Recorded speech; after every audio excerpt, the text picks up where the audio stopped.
La semana pasada prediqué y dije, hago un paréntesis, ahora vuelvo con mi hermano. Prediqué y dije, cuando pienses qué postura va a tener la iglesia con los homosexuales, con las familias disfuncionales, yo no dije, vamos a tener una postura libertina, abierta, open mind. Dije, no hablemos de un pecado, pongámosles la cara. Ustedes estaban, pongámosle la cara de un hijo. Porque es fácil decir, ¿y qué hacemos con un gay? Antes de decidir, ¿qué hacemos? Pensemos que es tu hijo. A partir de ahí decide qué postura vas a tener. Yo te aseguro que no vamos a celebrar ni aplaudir necesariamente lo que no debamos aplaudir, pero estoy seguro que vamos a amar. ¿Qué hacemos con los borrachos? ¿Y si mi papá es el borracho? ¿Y si mi papá es el que beodo quiere entrar al templo, lo sacamos afuera porque huele mal? Es mi papá. Yo decía, ponle la cara a alguien y vas a darte cuenta por qué nos ama el Señor. Porque el Señor nos conoce por nombre y apellido. Y sacaron ya unos estudios bíblicos de que Dante pervierte. Así que están todos pervertidos y perdidos ustedes. Porque yo los estoy llevando al infierno. Porque también decidieron que todos ustedes se van al infierno. Ya está.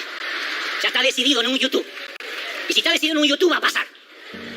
Dar la bienvenida a los homosexuales y lesbianas y afirmarlos en nuestra comunidad de la iglesia no es ser blando con el pecado. Todo lo contrario.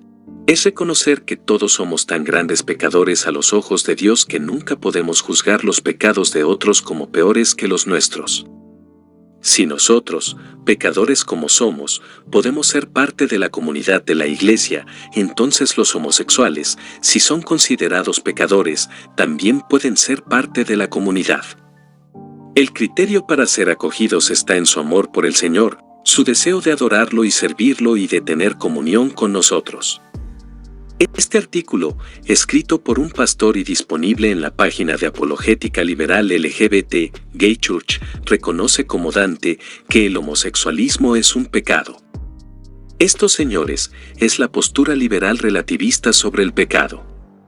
Esta postura no festeja el pecado, pero en la práctica lo acepta en el cristiano y se rechaza el llamado al arrepentimiento de dichos pecados. Es falso que las iglesias expulsan a las personas nuevas que se acercan con distintos pecados.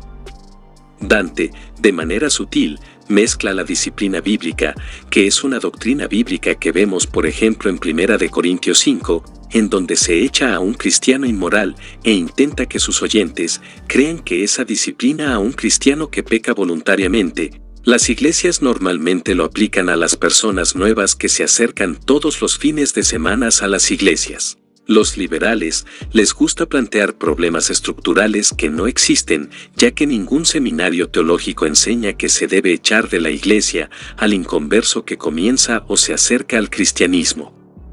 A Rivera Arena vienen con cabellos verdes, aretes en la nariz, faldas muy cortas y algunos hasta con dudas acerca de su identidad sexual, sostuvo Dante esta semana en una publicación. El problema no es quien se acerca a la iglesia, sino la renuencia de Dante a llamar al arrepentimiento de pecados, tal cual lo hicieron los hombres de fe en la Biblia. Esa respuesta es la diferencia entre liberalismo y sana doctrina.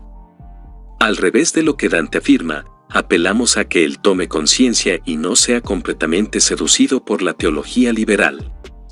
Cuando dice que hemos enviado al infierno a los oyentes, busca cognitivamente que sus oyentes se posicionen en contra de aquel que supuestamente los condenó, o sea, nosotros. Es falso. De hecho, apelamos que sus seguidores pueden rescatarlo y que no sea uno de los tantos pastores que repitieron la historia de un pastor famoso que abandona la Biblia para abrazar el liberalismo. Todavía no ha pasado el punto de no retorno, y por amor le advertimos tanto a él como a quienes lo siguen. El teólogo bautista que escribió el artículo que expusimos al principio fue uno de los tantos pastores seducidos por la atractiva teología liberal. Misma teología liberal que adoptó Dante Gebel, al igual que su expastor Juan Carlos Ortiz. Dentro del liberalismo LGBT, existen dos posturas: el movimiento liberal que niega que el homosexualismo sea pecado, y la segunda postura. El movimiento liberal que reconoce que el homosexualismo es pecado, pero lo relativiza con la premisa de que todos los cristianos pecan regularmente, incluso el pastor que lleva adelante la congregación. Si crees saber cosas malas que te dijeron sobre mí, espera a que yo te cuente muchas más que ni te imaginas. Si sigues aquí, esto se pondrá peor. Esto fue lo que escribió Dante esta semana, lo cual es exactamente igual a lo que dice el siguiente pastor liberal. Church, I'm Stephen Dollar Cruz. If you don't know who I am, my wife and I, we are the biggest sinners out there. Okay? We're the biggest sinners out there. So I say this, we're a church for sinners by sinners. So if you hear any rumors about us, believe it. If you hear any kind of like, ooh, did you hear about this, did you hear about that? Believe it. Don't even come up to me and ask me if it's true. Whatever you tell me, I was like, yeah, it's true. Okay? So, but here's what you do. Praise God because God loves me anyways. Amen?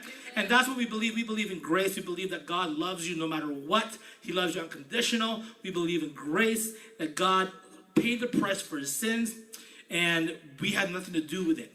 We're free because of him. Amen? Stephen de la Cruz es el esposo de Ángela, quien es actriz de películas para adultos en la semana cuando trabaja y los fines de semana predica amor y no juzgar con su esposo en su iglesia, como todos los liberales. For God so loved the world. It doesn't say God so loved the world except for gays, lesbians, murderers, except for drug addicts, except for this long list. It says God so loved the world. He gave his one and only son. That means everyone. It's like, why are we here judging people's lives and where they're at when God loves everyone and he died for everyone? La teología liberal relativista sobre el pecado, como vemos, no reafirma la práctica del pecado como algo bueno, sino que al minimizarlo o relativizarlo, permite la reafirmación de la práctica del pecado y del congregante sin que haya cambio alguno, y menos llamado al arrepentimiento. Obviamente, reducir el cambio en el cristiano al sentimentalismo y no al llamado al arrepentimiento resulta en una iglesia realmente cómoda para cualquier oído. No se llama al arrepentimiento como si lo hicieron todos los hombres de fe en la Biblia, ya que el cambio resulta irrelevante porque todos los cristianos pecan, según los liberales, y no reconocerlo es de hipócritas o fariseos. Lo sé. La teología liberal es tan amplia en sus ramificaciones como la subjetividad del cristiano que adopta esta teología. Toda idea humana está permitida si eres liberal, incluso el cristianismo ateo. Es absurdo, pero estamos hablando de cristianos liberales que condenan como algo malo que a su vez se juzgue y exhorte a los demás, cuando en la Biblia todos los hombres de fe juzgaron a otros, exhortaron y reprendieron. Desde Juan el Bautista que juzgó a Herodes, hasta el apóstol Juan que juzgó la actitud de Diótrefes a través de una carta.